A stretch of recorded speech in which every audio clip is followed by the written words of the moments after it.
I hear a siren. That must mean that there's a fire. We gotta go help some people. Let's go, come on.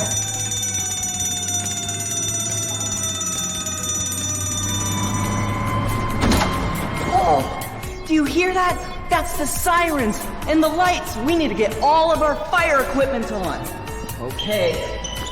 First, our pants and the boots. We need to take off our shoes. 1 shoe.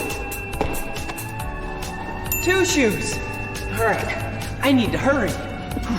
All right, here we go. Got my boots on. All right, here we go. Pull off the pants. Nice and buckled.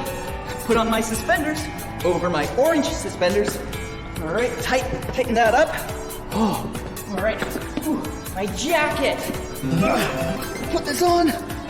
All of this will keep me safe when I'm at the fire. All right, here we go. We need to zip it up. Ooh, here's the zipper. Put it in there like that. There we go. Velcro. Okay, then we have the helmet. This will keep my head safe. Perfect. Tighten it up. And then last but not least, my 2 gloves.